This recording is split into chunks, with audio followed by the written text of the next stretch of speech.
My name is Danae, and at 65 years old, most people only know me as the school cook who served meals to thousands of children over my 32-year career.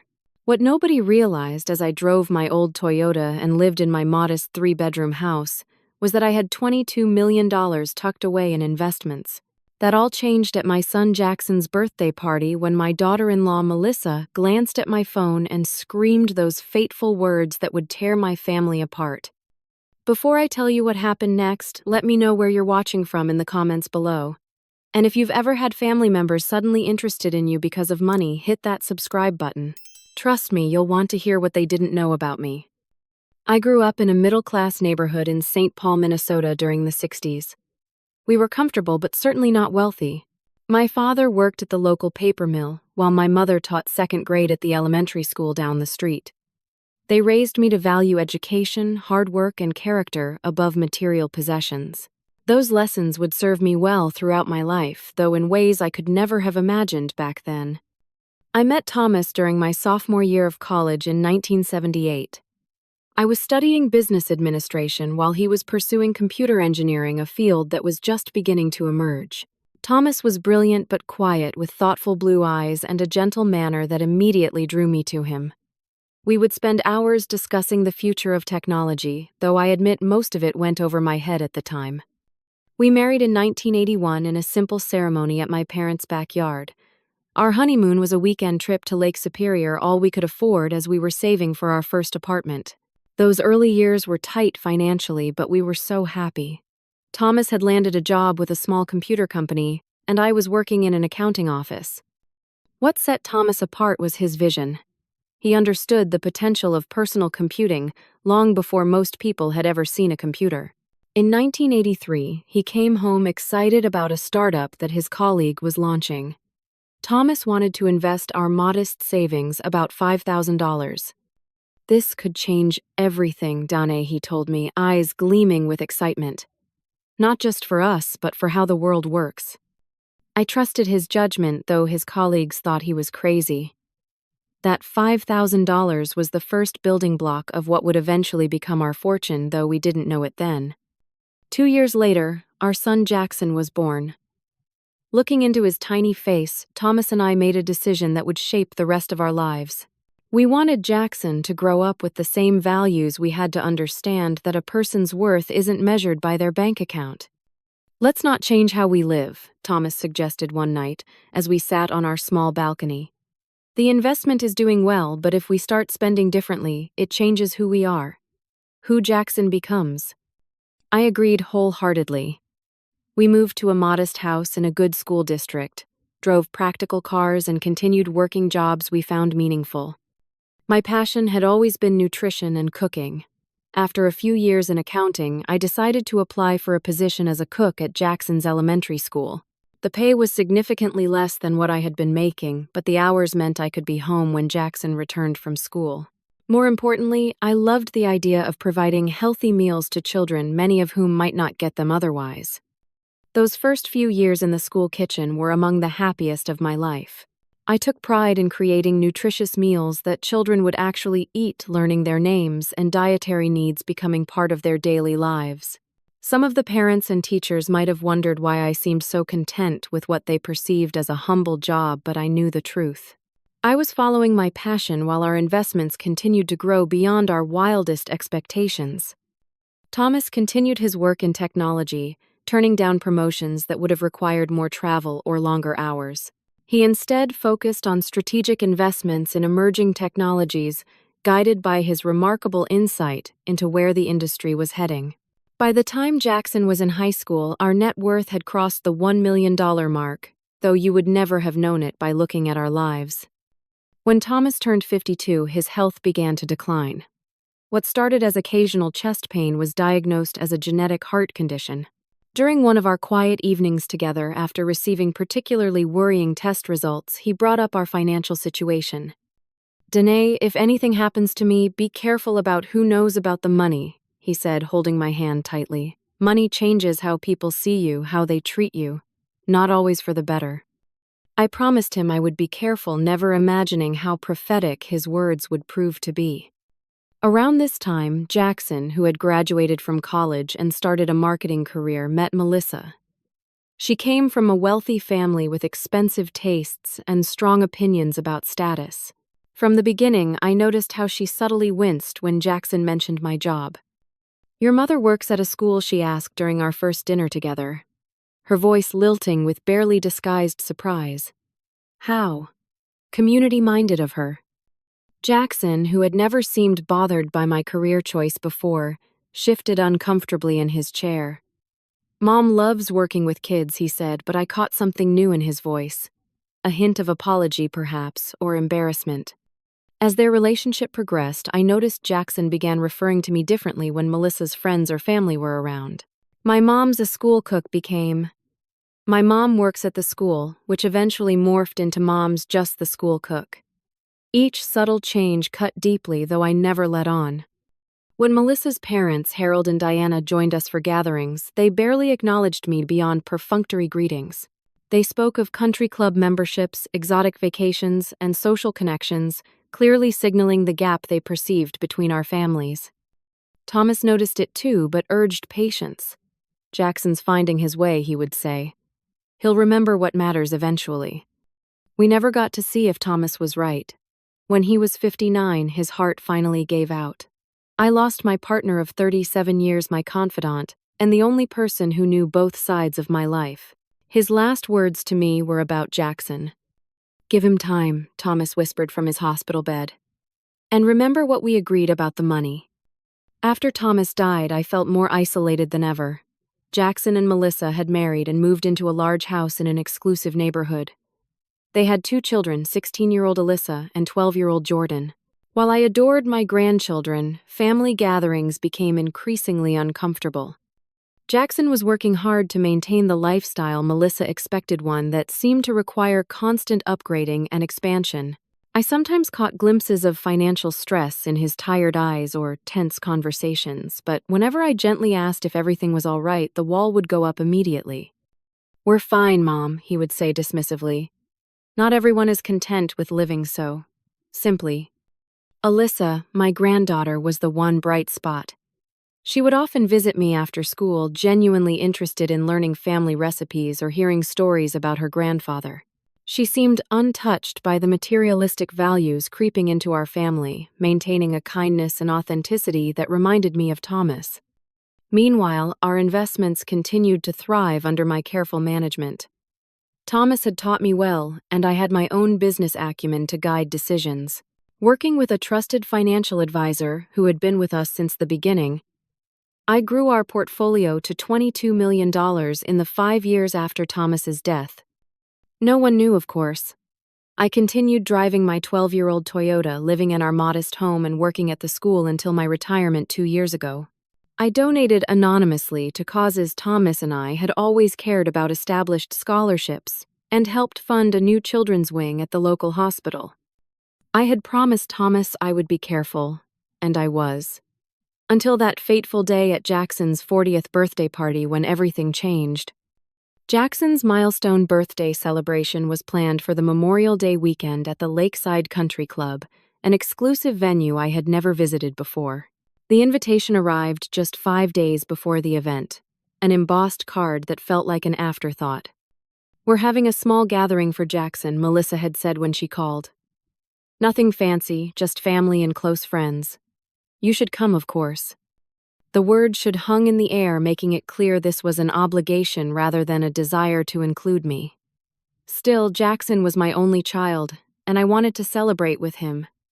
I decided to bake Thomas's favorite apple pie for the occasion. Jackson had loved it as a child, and I thought it might bring a personal touch to what was sure to be an impersonal event. I spent the morning of the party carefully preparing the crust from scratch, slicing apples thinly the way Thomas had preferred them. As I got dressed, I could hear Alyssa's voice drifting from my phone speaker. She had called to ask what I was wearing. "I'm thinking my navy blue dress with the pearl buttons," I told her, holding it up to the mirror. "That sounds nice, Grandma," she replied warmly. Then her voice dropped to a whisper. "Mom just told me not to dress like Grandma for the party. Can you believe that?" I swallowed the hurt and forced a light tone. Well, you should definitely be yourself, honey. I'll see you soon. My Toyota felt particularly old and out of place as I pulled into the country club's circular driveway. Luxury sedans and gleaming SUVs lined the entrance. A young valet approached, then hesitated when he saw my vehicle, his welcoming smile faltering slightly. "I'll need to park this elsewhere," he said, accepting my keys with 2 fingers as though they might contaminate him. I gathered the carefully boxed apple pie and made my way to the entrance. The manicured grounds were impeccable with flowering shrubs and water features that probably cost more than my annual salary had been at the school. Inside, the celebration was already in full swing. Floor-to-ceiling windows overlooked the golf course, and elegantly dressed servers circulated with champagne and hors d'oeuvres. I spotted Jackson across the room, surrounded by people I didn't recognize. He glanced up as I entered, gave a quick wave, then returned to checking something on his phone.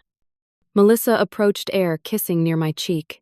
Her perfume was overwhelming, her diamond earrings catching the light with every movement. "Danae, you made it," she said, then noticed the box in my hands. "Oh, you brought something. How thoughtful. You can put it with the other gifts over there." She gestured vaguely toward a table piled with expensively wrapped packages. "Actually, it's an apple pie," I explained. "Jackson's favorite when he was growing up." Melissa's smile tightened. "We have a 5-tier cake coming from Pierre's. Perhaps the staff can put your pie in the kitchen." Before I could respond, she was waving over a server, handing off my carefully made pie, as though disposing of something unpleasant. I watched it disappear through the swinging doors to the kitchen. Harold and Diana, Melissa's parents, were holding court near the bar. Diana wore a designer dress I recognized from a magazine cover, her silver hair perfectly styled. Danae Harold acknowledged me with a nod when Melissa steered me their way. "Still keeping busy in retirement?" "Yes, I volunteer at the school 3 days a week," I replied. "I miss the children." "How noble," Diana murmured, already looking past me for more interesting conversation. "Excuse us, I see the Hendersons just arrived." I drifted through the party, feeling increasingly invisible. Conversations seemed to stop when I approached groups of people, only to resume once I moved on. I overheard snippets as I passed by. "That's his mother," the lunch lady, a woman in a red dress, asked, not bothering to lower her voice. "She worked at some public school," another replied. "Can you imagine?" I found myself gravitating toward the catering staff, helping straighten napkins and rearranging flower displays. Old habits die hard, and at least here, I felt useful. "Grandma, what are you doing?" Alyssa appeared at my side, looking lovely in a simple blue dress. "This is a party. You're supposed to be enjoying yourself." "I am, sweetheart," I assured her, touched by her concern. "Just keeping my hands busy." We found a quiet corner where Alyssa confided her concerns about college costs. She wanted to study environmental science, possibly at a school on the West Coast. "Mom and Dad keep pushing me toward business schools," she confessed, "but that's not where my heart is. Dad says we need to be practical about tuition costs." I studied my granddaughter's earnest face, so full of passion and purpose. In that moment, I made a decision. "Sometimes the practical choice isn't the right one, Alyssa. Follow your heart. The money will sort itself out." "That's easy to say, Grandma," she sighed. "College is so expensive now." "Trust me," I said, patting her hand. "Things have a way of working out." Across the room, I noticed Jackson in what appeared to be a tense conversation with the event manager. His face was flushed, his gestures animated. Melissa joined them, placing a restraining hand on his arm while smiling tightly at the manager. "Your father seems stressed," I commented. Alyssa rolled her eyes. "They're fighting about money again. Dad's company lost a big client last month, and Mom still wanted to have this huge party." This was news to me. Jackson had never mentioned any financial difficulties, though it would explain the strain I'd noticed in him lately. As the afternoon progressed, I found myself increasingly on the periphery of the celebration. When the elaborate cake arrived, there was a round of applause and photographs. Jackson gave a speech, thanking everyone for coming with a special mention of Melissa for organizing the perfect day. I wasn't acknowledged at all. It was Jordan, my 12-year-old grandson, who provided the day's one moment of genuine connection. As servers distributed slices of the ornate cake, he approached me with a serious expression. "Grandma, did you really bring your apple pie?" he asked. "I did, but I think it's in the kitchen," I replied. "Could we get some?" Dad always said it was the best dessert ever. Touched, I led Jordan to the kitchen, where my pie sat untouched on a counter. One of the servers kindly provided plates and forks. We sat at a small table in the corner of the kitchen, away from the party, sharing slices of pie and conversation about Jordan's latest science project. "This is way better than that fancy cake," he declared, reaching for a second slice. When it came time for family photos, I was positioned in the back row, barely visible behind taller relatives and friends. The photographer had to repeatedly ask me to move this way or that, as though I were an inconvenient prop rather than the mother of the guest of honor. "Maybe we should do a few without the extended family," Melissa suggested, and I was smoothly ushered out of the frame. I watched as they posed Jackson's arm around Melissa, Alyssa, and Jordan in front of them, forming the picture-perfect family. Standing apart, I felt Thomas's absence keenly.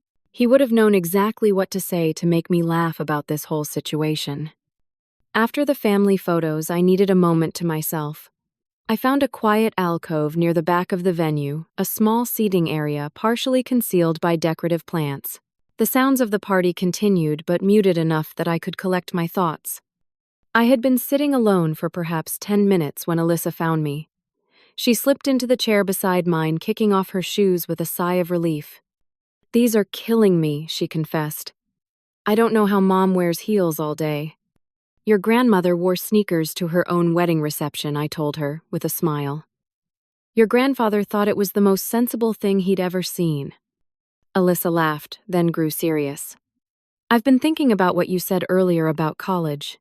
The environmental program at Berkeley is amazing, but it's so expensive, especially for out-of-state students." I nodded, making a quick decision. "Let me check something, dear." I pulled out my phone and opened my banking app. Thomas and I had established a separate investment account years ago specifically for our grandchildren's education. I wanted to see exactly how much was available for Alyssa now that she was seriously considering schools.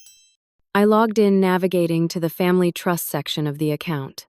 The main portfolio balance of $22 million showed at the top of the screen. I was about to click through to the education fund details when I heard a sharp intake of breath behind me. Oh my God. I turned to see Melissa standing there, her eyes fixed on my phone screen, her cocktail teetering dangerously in her hand. Before I could close the app or explain, she blurted out loudly, "She has $22 million. The room seemed to freeze. Conversations halted, mid-sentence music continued playing to a suddenly silent audience. All eyes turned toward our corner. I quickly put my phone away, but it was too late. "What did you say?" Jackson appeared at Melissa's side, his expression confused. "Your mother," Melissa hissed, pointing at me accusingly. "She's sitting on $22 million while we've been struggling to pay the country club membership." I felt violated, exposed in a way I hadn't been prepared for. This private part of my life, carefully separated from my identity as mother and grandmother, was suddenly thrust into the spotlight without context or explanation. Mom, Jackson stared at me as though seeing a stranger.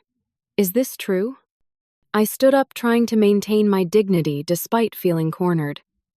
"This isn't the place to discuss personal finances, Jackson." "The hell it isn't." Melissa's voice rose higher.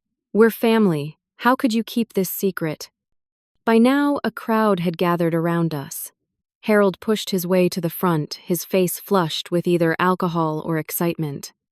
$22 million, he repeated incredulously.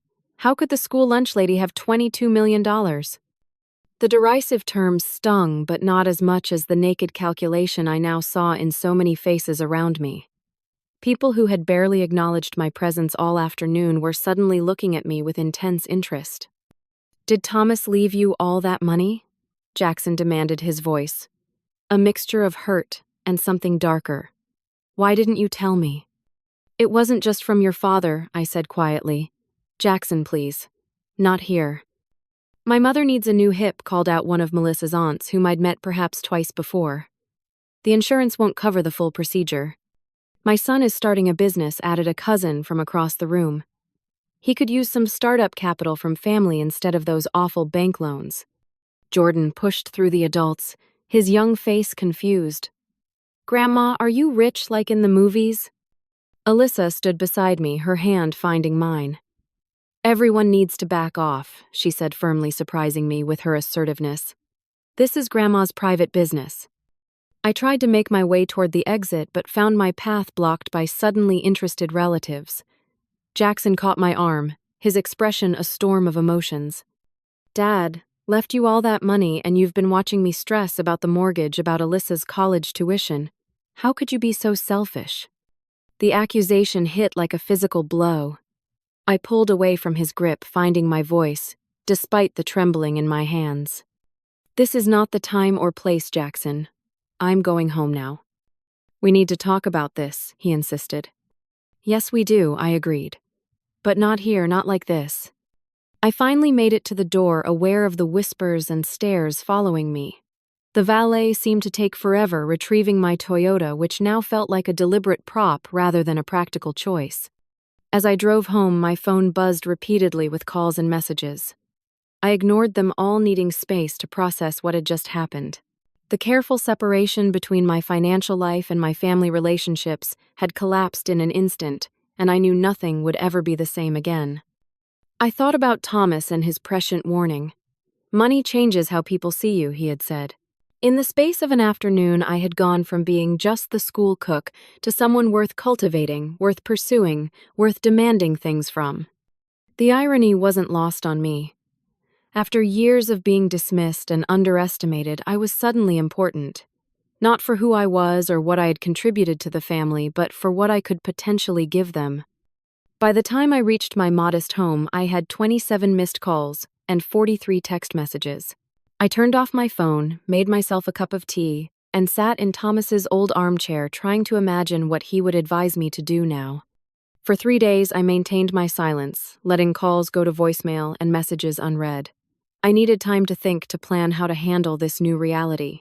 On the 4th morning, as I was watering my garden, a black SUV pulled into my driveway. Jackson emerged from the driver's side, Melissa from the passenger seat. Their expressions were a mixture of determination and poorly concealed calculation. Mom, we need to talk, Jackson announced without preamble. You can't just ignore everyone. I was taking some time to process, I replied evenly. But yes, we should talk. I led them into my living room, noticing how Melissa's eyes darted around the simple furnishings with new assessment, as though mentally cataloging items that might be valuable despite their humble appearance. We thought it would be good to have a family meeting, Jackson said, checking his phone. Dad and Mom are on their way over. Harold and Diana, I asked, surprised. Why would they need to be part of our discussion? Because we're all family, Melissa insisted, though her tone suggested this was a recent revelation. And this affects all of us. Before I could object more, cars began arriving. Harold and Diana, Melissa's sister Amanda and her husband, even Jackson's cousin Patrick, whom I hadn't seen in years. They filed into my home uninvited, filling my modest living room until it felt claustrophobic.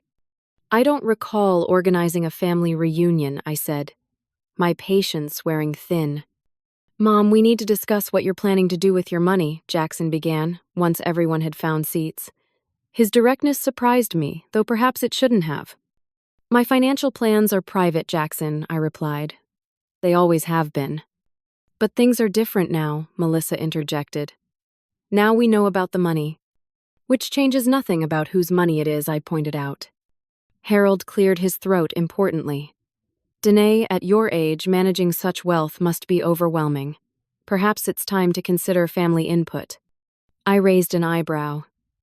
I've been managing investments for 40 years, Harold. I think I can handle it. But you've kept this secret from everyone, Jackson pressed. Even from me, your only son. Dad would have wanted me to inherit what he built.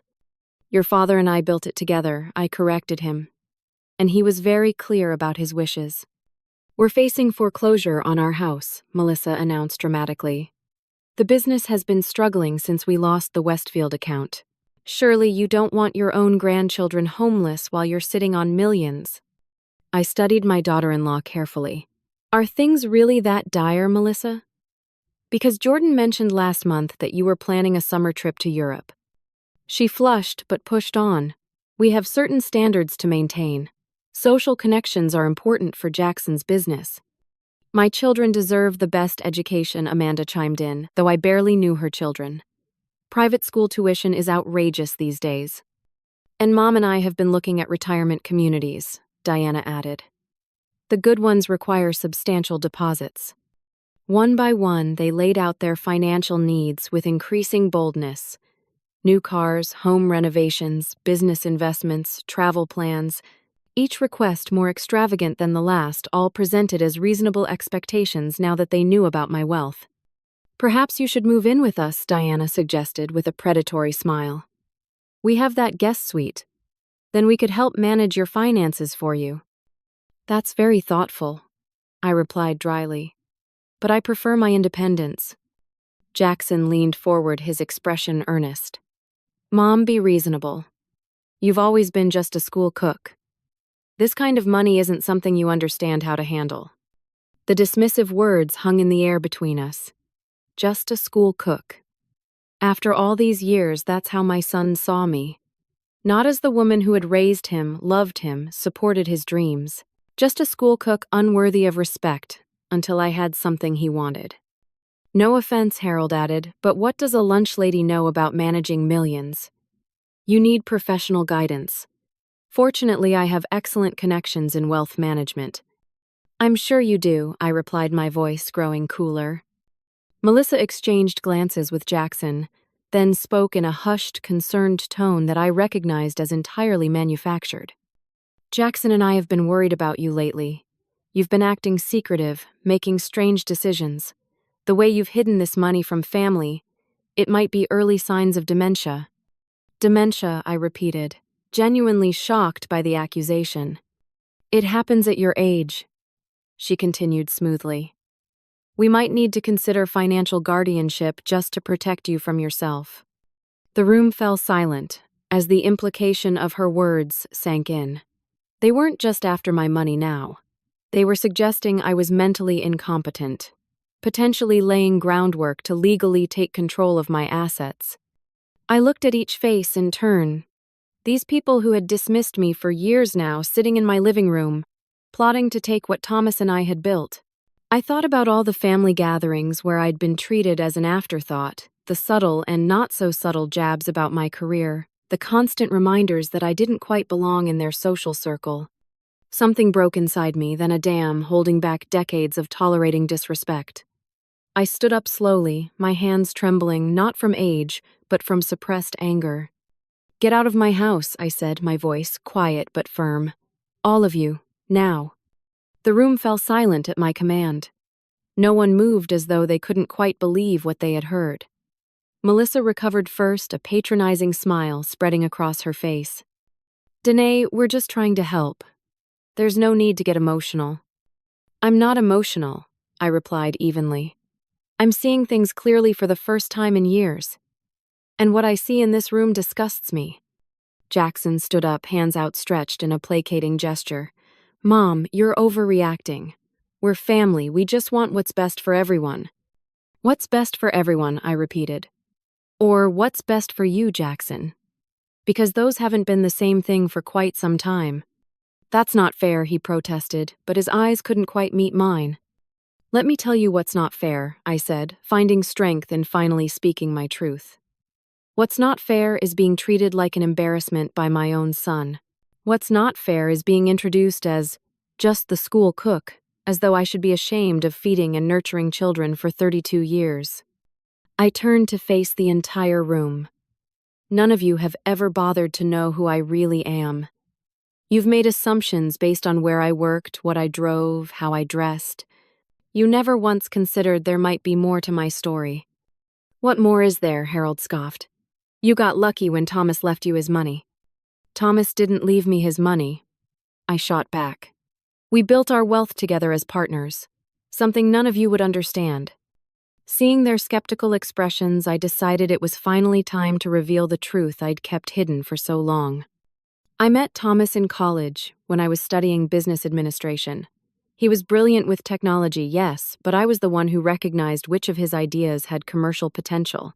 In 1983, we invested $5,000 in a startup his colleague was launching. That company is now worth billions. Melissa's mouth opened in surprise. But you're a lunch lady. I'm a woman who chose to be a school cook, I corrected her firmly. There's a world of difference. Before that, I worked in corporate accounting. I understood finance markets, investment strategies. When Thomas identified 3 emerging tech companies in the late 80s, I analyzed their business models and helped determine which one to back. I walked to the bookshelf and pulled out a photo album opening to a page showing Thomas and me at a tech conference in 1995. This was the year we quadrupled our initial investment. We were there as major early investors in what is now one of the largest software companies in the world. I flipped through more pages showing snapshots of our financial journey that none of them had ever known about. After Thomas died, I continued managing our portfolio. During the market downturn 5 years ago, I actually increased our holdings while others were selling in panic. That decision alone added $4 million to our net worth. Harold's face had turned an interesting shade of red. Why would you continue working as a cook if you had all this money? Because I loved it, I said simply. I found purpose in providing nutritious meals to children. Many of them came from families who struggled to put food on the table. I knew what it was like to go hungry as a child. My job wasn't just about cooking. It was about caring for the community. I pulled out another photo, this one showing the children's hospital wing that had opened last year. Melissa, remember when you mentioned how impressive the new pediatric center was? You had no idea that Thomas and I were the anonymous donors who funded it. Her shocked expression confirmed she hadn't made the connection. The scholarship program that helped 3 of Jackson's friends attend college. That was us too. The community garden project downtown. The literacy initiative at the public library. All anonymously funded through our foundation. I turned to Jackson, my heart aching despite my anger. Your father warned me that money changes how people see you. He worried that if people knew about our wealth, they would value it above who we really were. That's why we chose to live modestly, to raise you with an understanding that a person's worth isn't measured by their bank account. The silence in the room was profound now, each person processing the revelation in their own way. Your father would be heartbroken to see who you've become, Jackson. The way you've dismissed the values we tried so hard to instill in you. The way you've taught your children that status and appearances matter more than character. He flinched as though I'd struck him. That's not fair, Mom. Isn't it? When was the last time you were proud to introduce me as your mother? When was the last time you valued my opinion or my experience? You've been embarrassed by me for years, Jackson. Only now that you know I have money, am I suddenly worth your attention? I straightened my shoulders, feeling a weight lifting, as I finally said the words I'd held back for too long. I've already planned my legacy without any input from the people in this room. The Thomas Legacy Foundation was established 3 years ago. It will continue funding educational opportunities, community development, and healthcare initiatives long after I'm gone. I moved toward the front door and opened it wide. Now I'll say it one more time. Get out of my house. All of you. If you want to discuss this further, you can contact my attorney. One by one, they filed out, stunned into silence by revelations they had never expected. Jackson was the last to leave, pausing at the doorway. Mom, I didn't know, he began. That's the problem, Jackson, I replied softly. You never bothered to find out. I closed the door behind them alone in the sudden quiet of my home. For the first time in decades, I felt truly seen, not as the persona I had maintained, but as the complex, capable woman I actually was. The relief was overwhelming. The 2 weeks following the confrontation were eerily quiet. No calls from Jackson, no texts from Melissa, no unexpected visits from extended family. I used the time to reflect and regroup, focusing on what I wanted the next chapter of my life to look like now that my secret was out. On a Wednesday morning, I met with Sarah, my financial advisor of 20 years. Unlike my family, Sarah had always known both sides of my life. "So they finally found out," she said as we settled into her office. "How are you holding up?" "Better than I expected," I admitted. "There's a certain freedom in not having to maintain the pretense anymore." We spent the next 2 hours discussing adjustments to my estate plan. With the secrecy gone, I could be more transparent about my philanthropic goals and legacy wishes. "The trusts for Alyssa and Jordan are already established," Sarah confirmed, reviewing the documents. "Accessible when they turn 25 with educational expenses available immediately." "And Jackson?" she asked carefully. I sighed. The decision still painful despite my resolve. He'll receive a significantly smaller portion than originally planned with specific conditions attached. As I left Sarah's office, I spotted a familiar figure waiting by my car. Alyssa stood nervously shifting from foot to foot, her backpack slung over one shoulder. "Grandma," she called, relief washing over her face. "I wasn't sure you'd come out this way." "Alyssa, honey, is everything all right?" She shook her head, tears welling in her eyes. "It's been awful at home. Mom and Dad are fighting constantly. Dad keeps saying he should have known about the money, that it's his birthright or something. Mom's been making calls to lawyers asking about challenging wills, even though..." She trailed off awkwardly. "Even though I'm not dead yet," I finished wryly. Alyssa looked horrified. "I'm sorry, I shouldn't have said anything." "No, I appreciate your honesty," I assured her. "It's been in short supply lately." We went to a nearby cafe where Alyssa finally asked the question that had clearly been bothering her. "Why did you keep it secret for so long? Even from me?" I considered my answer carefully. "Your grandfather and I wanted to be loved for who we were, not what we had. We wanted the same for your father and for you and Jordan. Money has a way of distorting relationships, as you've now seen firsthand. But you could have had a nicer house, better things," she persisted. "I had exactly the house and things I wanted," I explained. "Material possessions weren't important to me. Making a difference was. The anonymity gave me freedom to help without recognition or obligation." Alyssa nodded slowly. "I think I understand. It's like how you always said the best part of cooking at the school was seeing kids' faces when they got a good meal, not getting thanked for it." "Exactly," I smiled, touched by her insight. "You get it, Alyssa. You always have." Over the following days, Jackson's communication attempts ranged from terse apologies to subtle mentions of financial pressures. Each message carried an undercurrent of expectation, as though his acknowledgement of wrongdoing should automatically earn forgiveness and financial support. Melissa tried a different approach, sending expensive gift baskets and invitations to exclusive events. I returned each gift untouched with a simple note: "No thank you." Through the grapevine, I heard that Harold and Diana had been sharing concerns about my mental state with their social circle, suggesting I was confused about my finances. The transparent attempt to undermine my competence only strengthened my resolve. With the burden of secrecy lifted, I decided to become more visible with my philanthropy. I scheduled a meeting with the school district superintendent to discuss establishing the Thomas Legacy Foundation's first major initiative, a comprehensive nutrition and culinary education program for underserved schools. "Mrs. Wilson, this is incredibly generous," the superintendent said, clearly struggling to reconcile the modest former school cook with the wealthy philanthropist sitting before him. "The impact on our students will be immeasurable." "Children can't learn when they're hungry," I said simply. "Thomas and I always believed that education is the greatest equalizer, but it has to start with basic needs being met." I also met with my attorney Patricia to create clear legal boundaries around my assets.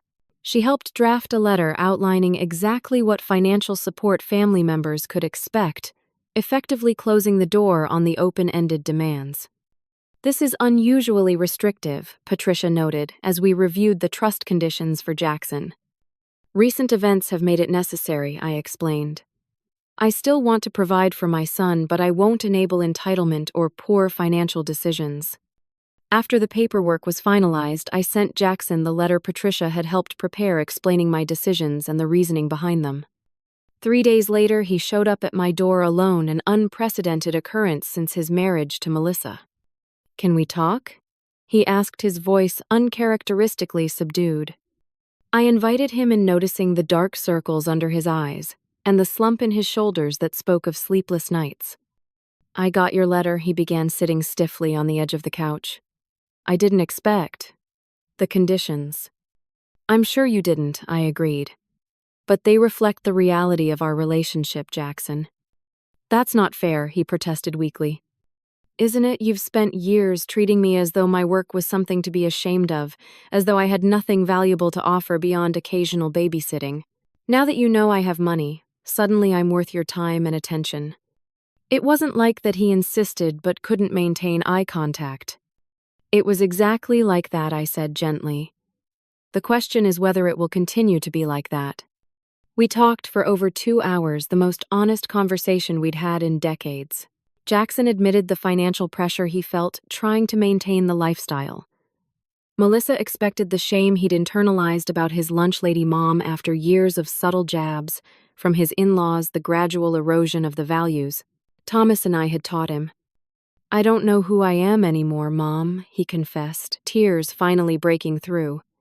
"I look at my life, the choices I've made, and I don't recognize myself." I reached out and took his hand, my anger softening at the sight of my child in pain despite everything. "Finding yourself again will take time, Jackson, and it will require difficult choices about what truly matters to you." "Melissa's talking about divorce," he revealed. "She says, if I can't convince you to help with our debts, there's no point staying married." "And what do you think about that?" I asked carefully. He stared at his hands for a long moment.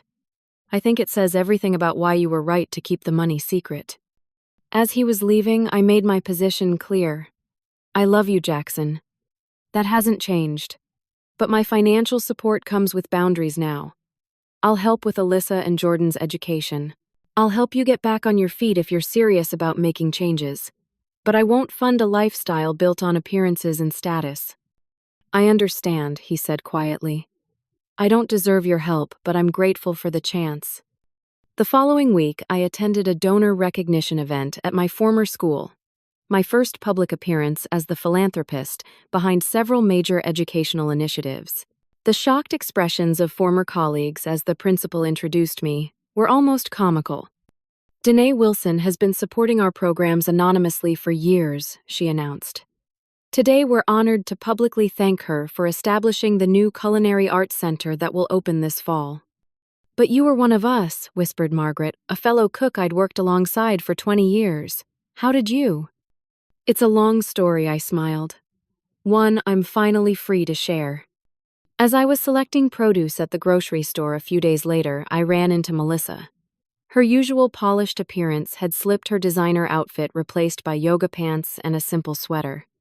"Danae," she acknowledged stiffly. "I suppose you're happy now that my marriage is falling apart." "I take no pleasure in anyone's unhappiness, Melissa," I replied honestly. "Including yours." "Easy to say when you have everything," she snapped. "I don't have everything," I corrected her. "I have enough. There's a difference." She started to walk away, then turned back. "You know what? I don't understand. Why you kept working that job when you didn't need to. Why you drove that old car and lived in that ordinary house. What was the point?" I considered her question seriously. "The point was living authentically, Melissa. Doing work that mattered to me regardless of status or paycheck. The point was valuing people for who they are, not what they have or what they can give you." "That's easy to say when you're sitting on millions," she muttered. "Actually, it was just as easy when nobody knew about the money," I pointed out. "That's the difference between us, Melissa. My worth was never tied to my bank account." The encounter left me thoughtful. My modest home, which had suited me perfectly for decades now, felt like a reminder of a life built on secrecy and accommodation.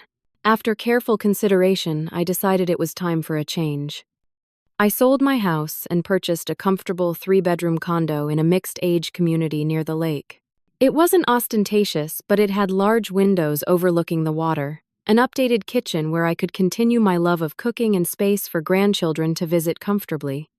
As I unpacked books in my new home office, I came across an old photo of Thomas and me on our honeymoon standing by Lake Superior, with wide smiles and second-hand clothes. Despite all the changes, all the revelations, I realized I was still essentially the same person I had been then.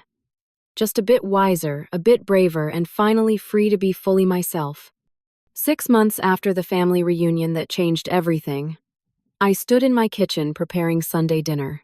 Through the large windows of my new condo, sunlight danced on the lake's surface, creating patterns that reminded me of the passage of time, constant yet ever-changing. My life had transformed in ways I couldn't have imagined half a year earlier. No longer hiding my financial status, I had found a middle ground between the excessive luxury Melissa had expected me to embrace and the deliberate modesty I had maintained for decades. My new home reflected my true preferences, comfortable and welcoming without being showy. The doorbell rang, and I smiled knowing it would be Alyssa. Our Sunday cooking sessions had become a cherished ritual. She had been accepted to Berkeley's environmental science program with a partial scholarship. The rest would be covered by the education trust Thomas and I had established years ago. "Grandma, I got an A on my advanced chemistry pretest," she announced, dropping her backpack and hugging me tightly. "Professor Winters said my analysis of water pollutants was graduate-level work." "That's wonderful, honey," I beamed, genuinely proud of her accomplishments. "Your grandfather would have been so impressed." We fell into our comfortable routine, chopping vegetables side by side while discussing her college plans. Alyssa had blossomed since the family upheaval, freed from the pressure to pursue a business degree she had no interest in. "Dad's coming to my science fair on Thursday," she mentioned casually. "He said he wouldn't miss it even though it conflicts with some business dinner." "That's progress," I observed. Jackson's journey toward rediscovering his values had been rocky but sincere. Weekly counseling sessions were helping him unpack the years of status-seeking that had distanced him from his authentic self. His marriage to Melissa hadn't survived the transition. After 15 years together, they had separated 3 months ago when it became clear that their values were fundamentally incompatible. Melissa had been unwilling to adjust to a lifestyle that Jackson could actually afford, viewing my financial boundaries as a personal betrayal. "Mom's looking at apartments in the city," Alyssa continued, her voice carefully neutral. "She says she needs to be closer to her social circle." I nodded, respecting Alyssa's need to love both her parents despite their differences. Change is hard for everyone in different ways. The doorbell rang again, announcing Jordan's arrival for his weekend visit. At 12, he was adjusting to the new family dynamic with remarkable resilience. "Grandma," he called out, rushing to the kitchen. "I brought my science project to show you. It's about renewable energy like Grandpa used to talk about." My heart warmed at this connection to Thomas, this continuation of his legacy through our grandson's curiosity and intelligence.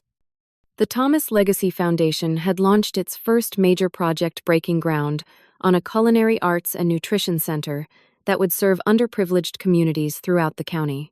The local paper had run a feature on the foundation, finally connecting my name publicly with the anonymous donations that had supported various causes over the years. Former colleagues and neighbors expressed surprise, but also understanding, as the pieces of my life finally made sense to them. The respect I received now was gratifying, but I valued most the relationships that had remained unchanged by the revelation of my wealth. Jackson was finding his way back to the values Thomas and I had instilled in him. Our relationship was healing, slowly built on honesty rather than expectations. He had downsized to a modest house near the children's school, taken full responsibility for his financial missteps, and was rebuilding his marketing business with a focus on supporting local enterprises rather than chasing prestigious clients. Melissa's departure had been painful but ultimately liberating for him. "I spent 15 years trying to be someone I'm not," he had confessed during a recent lunch. "I'm just starting to remember who I actually am." Harold and Diana had eventually stopped spreading rumors about my mental competence, when their social circle began to recognize the significant impact of the Thomas Legacy Foundation. Their relationship with Jackson remained strained, though they maintained contact with their grandchildren. My weekly volunteer work at the school continued, though now I was recognized as both the former cook who had nourished generations of children and the philanthropist supporting educational initiatives. The dual identity felt right, honoring both aspects of my life's work. New friendships had formed since I stopped hiding.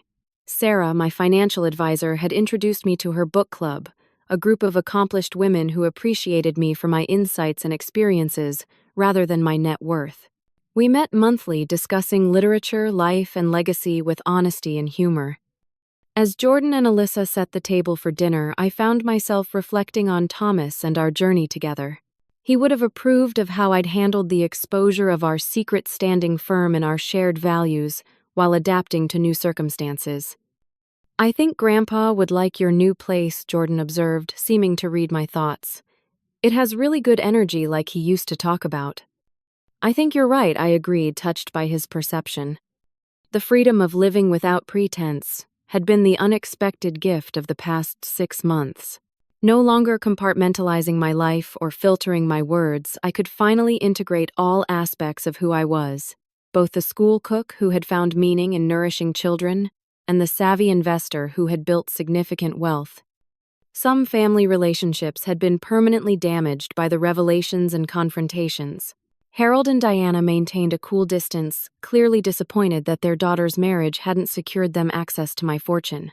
Melissa's sister Amanda and her husband had stopped contact entirely when it became clear no financial support would be forthcoming for their children's private school education. Other relationships had survived based on genuine connection. Alyssa and Jordan had adjusted to the new understanding of their grandmother with curiosity rather than calculation. A few of Jackson's cousins had reached out with sincere apologies for their behavior at the confrontation, acknowledging how money had momentarily clouded their judgment. I had found peace in setting clear boundaries, in being generous, without being exploited, in supporting those I loved while requiring respect in return. My relationship with money had evolved from something to be hidden, to a tool for creating positive change, both within my family and in the broader community. Alyssa's understanding of her family history had deepened through our many conversations. "You and Grandpa were kind of rebels, weren't you?" she had observed recently. "Living differently from what people expected. Focusing on what mattered to you instead of what impressed others." "I suppose we were," I had replied, pleased by her insight. "Though we never thought of it that way." The deeper life lesson that had emerged from the family crisis was one I hoped would guide Alyssa and Jordan long after I was gone. Worth isn't measured by bank accounts or job titles. Dignity comes not from what others think of you, but from living authentically according to your values. And true legacy isn't about money transferred to the next generation, but about the principles and wisdom they carry forward. As we gathered around the table for our Sunday meal, I felt a renewed sense of purpose and identity. The journey had been painful at times, but ultimately healing. I was no longer just the school cook hiding a secret fortune, nor was I the wealthy widow supporting causes from the shadows. I was simply Danae, embracing all parts of my story with honesty and grace. "I'm teaching Jordan how to make Grandpa's apple pie next weekend," I told Alyssa as we enjoyed our dinner. "Would you like to join us?" "I wouldn't miss it," she replied warmly. "Some traditions are too important to lose." As the conversation flowed around my table, I silently thanked Thomas for the journey we had shared, for the values we had tried to instill in our family, and for the wisdom that had guided me through this challenging transition. The road ahead still held uncertainties, but I faced them now without pretense or fear, secure in who I was and what truly mattered. Have you ever had to set boundaries with family members over money or expectations? What would you have done in my situation? Let me know in the comments below. If this story resonated with you, please hit that subscribe button so you won't miss my next story about navigating complex family dynamics. And if you know someone who might need to hear this message about living authentically rather than for appearances, share this video with them. Thank you for spending this time with me today. Remember, your worth isn't determined by your bank account, but by how you treat others and stay true to your values.